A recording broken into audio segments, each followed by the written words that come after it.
Қойсаңшы Қанипа, деді осы кезде қыздардың біреуі орнынан тұрып, бізге қарай аяңдап. Ағайды сонша әурелегенің не? Тергеушідей жауап алып.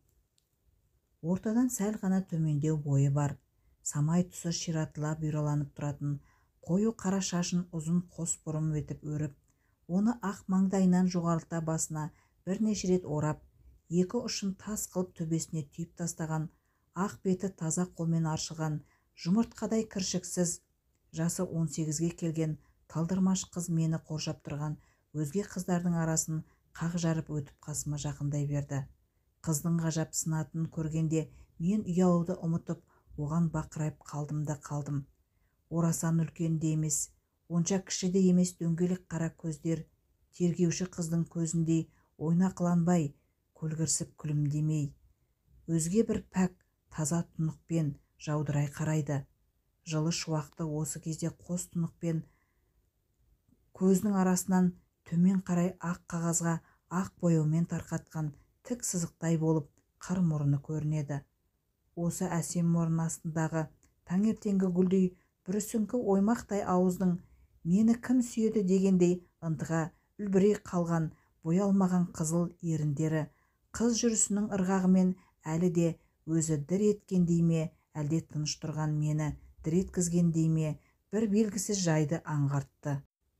Лезде сол дірілдің суға лақтырылған тастай болып, алысқа жүрегімнің түбіне қарай шым батып бара жатқаны өзіме ап-айқын болып біліне бастады.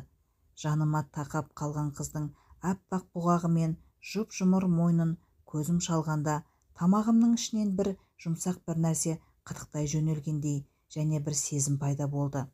Әсіресе оның оң бетіндегі мойылдай мөлдіреген менің көзімді де, өзімді де магниттей тартып әкетіп бара жатты. Ақ қыз алдыма келіп тоқтап, қылымсымай, қымсынбай, бейне бір өзінің туған ағасымен сөйлесіп тұрғандай үн қатты. Ағай, бұл Қанипа деген қалжыңбас қыз, деді ол. Мені сұрақтарымен сонша қинаған қызыл шырайлы қасқа тіс қызды иығынан бір сипап қойып, бәрімізді күлдіртіп, көңілімізді көтеріп отыратын осы қыз. Сіз оған ренжімеңіз. Неге екенін білмеймін, бұл қыздың даусын құбылтпай, бір қалыпты табиғи биязылықпен өте айқын сөзі маған бұйрықтан бетер әсер етті. Жаутаң кісімен жекпе-жек айқасуға жауапты бұйрық берген командир сөзін тыңдағандай, екі қолымды жамбасыма жапсара ұстап, тіп-тік бола қалдым да, құп болады дегендей ишара жасап, алдымен басымды изеп, одан соң еңкейек иілдім. Бұл арадағы екі қимылдың бірі артық. Бас иген соң иілудің қажеті жоқ еді. Бірақ мен сол сәтте не қажет емес екенін біліппін бе сірә. Содан соң қайтадан кеудемді керіп бақырайып, бағжиып қызға қарап, оқтау жұтқандай тіп-тік болып серейдім де қалдым. Мұным, мен сіздің құлыңызбын, айтқаныңызды бұлжытпай орындаймын, тағы не бұйырасыз дегенім сияқтанды. Менің бұл тырысым сылаңдаған әсем аққудың қасында өз-өзінен күжірейіп одырайып тұрған күрке тауықтың қоразын көз алдарына елестетті ме, кім білсін, кейбір қыздар мырс етіп күліп жіберді. Осы кезде бағанағы бүріскен гүл ашылайын дегендей әлпет танытып келе жатты да тез тоқтап, сол күйінде қозғалыссыз қалды.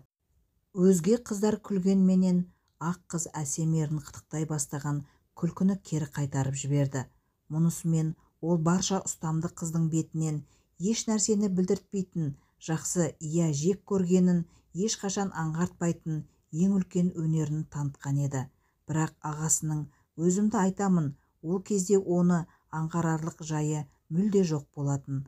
Сонымен ұзын сөздің қысқасы, жігітке жұтаң соғыс кезіндегі ауылда өсіп, сол сұрапыл шақта бозбаламен қатар тұруға үйренбегендіктен және олардың қыз алдында өздерін қалай ұстайтындықтарын көрмегендіктен бе, әлде өзінің де мен сияқты қобалақ, қолапайлау ағасы болып, сол есіне түскендіктен бе білмеймін, қыз менің ат байлайтын ақырдай болып серейіп қалған қолайсыз күйімді күлкі етпеуге, елемеуге тырысты.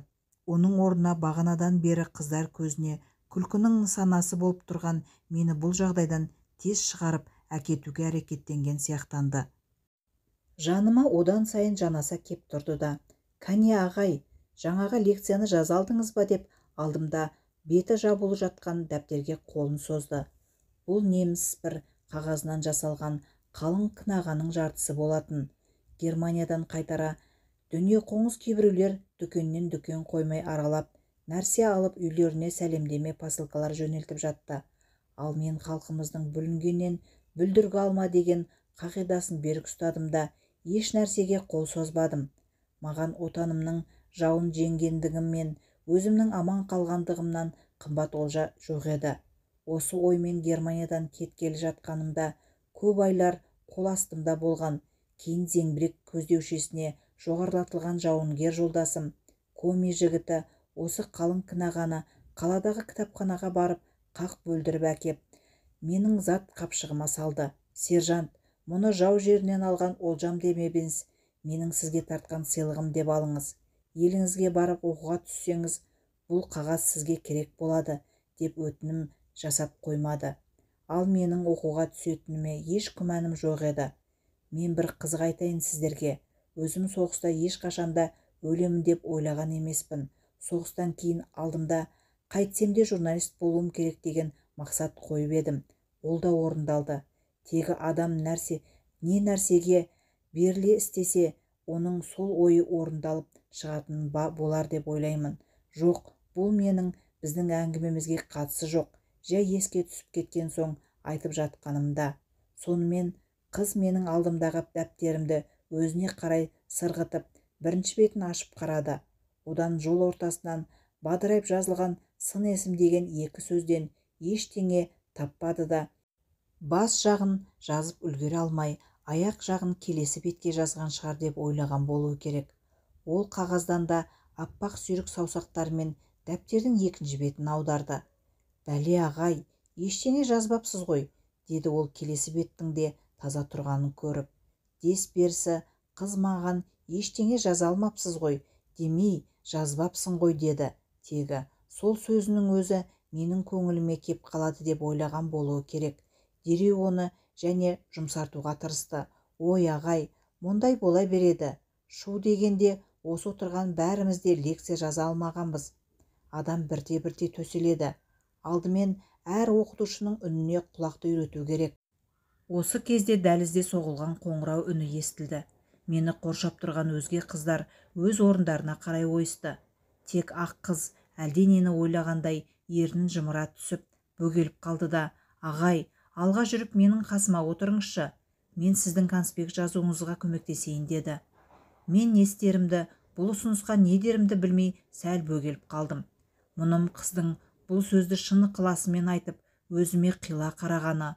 Су қоспаған таза спиртті жұтқан адамның алдымен тұншыға жаздап барып дем алғаннан кейін көмейінен төмен қарай әлдене ішін өртеп ақырын жылжып бара жатқанын сезіп, біраз үнсіз отыратын сияқты бір сәт еді. Бұған дейін бұл қызға бас изеп, сақаудай ыммен жауап бергеннен басқа үн қатып ештеңе дей алмағанмын. Дей алмағаным оны көргеннен ақ, тіл мен жағымнан ақ айырылдым. Қыздың ақ дидарынан шыққан әлдебір асыл күш менің сөйлеуге тілімдей келтірмей, көмекейімді тас қылып буып тастағандай тәрізденді. Міне, сондықтан бұл жолда мен қызға ризалығымды ыммен білдіріп, басымды изедім. Осы кездегі оның ризалық, биязылық, сыпайылық, сүйкімділігін көргенде менің жүрегім бұрынғыдан бетер дүбірлеп, дүрсілдеп кетті. Бағанадан берігі жүрегімнің үліпілі тыныш тұрған самолет моторының от алдырғандағы алғашқы гүріліне ұқсаса, оның ендігі соғысы сол мотордың стартқа келген самолетке көкке көтере алдындағы бар қуатымен қалшылдай дірілдеп, самолетті тегі ішіндегі жолаушылармен қоса теңселте қозғап, тітіркендіріп жіберер сәтіне пара-пар болды. «Қойшы, не керек?» лездақ мен мұрын тескен тайлақтай елпеңдеп қыздың соңына ілесіп, аудиторияның алдыңғы жағына қарай аяңдадым. Жоқ, сол сәтте ол қыз менің тек мұрнымды ғана емес, жүрегімнің өзін қоса тесіп, бұйдалап алыпты ғой. Кім білген, қыз шіркіндердің бар істі осылай үндемей тындыратынын. Ақ қыздың орны есік жақтағы екінші партаның оң қанатында екен. Мен жақындай бергенде, ол сол жағында отыратын қызға былай деп жатты: «Қанипа, сен артқа барып отыршы, мен ағайымды қасыма алып конспект жазуына көмектесейін. Деді Қанипа біреу оны ыңқ еткізіп бүйірден қойып қалғандай, даусына мән бере қаттырақ шығарып. Жақынырақ отырған қыздар оның дегеніне елең етіп, мән бере қарады. Тек ақ қыз ғана оны елемеген сияқтанды. Немесе мен орнымды берейін, ағайға сен көмектес, жаңа келген әлі үйренбеген кісіге алыста отырып лекция тыңдау қиын ғой, деді ол өзінің сабырлы қалпымен. Жолдасына тағы бірдеңе демек боп оқтала берген қызыл шырайлы қыз сөлбірейіп мен қасына келіп қалғаннан кейін жалт етіп бетіме қарады да ақырын ғана жымиып қазір деп қағазын жинай бастады. Әй, Меңтай-ай, жаңа ғана бұл жігіттен жауап алып, беделім күшейіп қалып еді. Абыройымды айрандай төктің-ау, тым болмаса ертең ауысып отыратын едік қой. Маған қамқоршы қыздың аты Меңтай екенін мен енді білдім. Аудиторияда алғаш естіген аттарымды ұмытып қалмау үшін Қанипа Меңтай деп әрең жаттағандай күбірлеп ішімнен бірнеше рет қайталай бердім. Ағай, жауды тезірек жеңіп оқуға келсем, біз сияқты қарындастарыңыздың қасында отырсам деп талай рет арман еткен шығарсыз. Сөйтіп келген кісіні ең түкпірге шошайтып жалғыз отырғызғанымыз ұят емес пе? Меңтайдың бұл сөзі жаныма жағып кетті-ау деймін. Мен, иә, 4 жыл арман еттік қой деп ыржалақтап басымды изей бердім. Меңтай сөзінен жеңілген Қанипа басқа еш дауа айта алмады. Тіпті ерніне келген өткір әзіл сөздерінен де айырылып қалды-ау деймін. Сасқалақтай орнынан тұрып, ғапу етіңіз, отырыңыз, деп маған тағы бір жымия қарап, жалт еткізе көз тастады да қағаздарын құшақтап артқы-партыға қарай кетті. Қанипа, қайда барасың? Деді қыздар әзілдеп. Эвакуация, тылға көшіп барамын, деді де ол да күле жауап берді.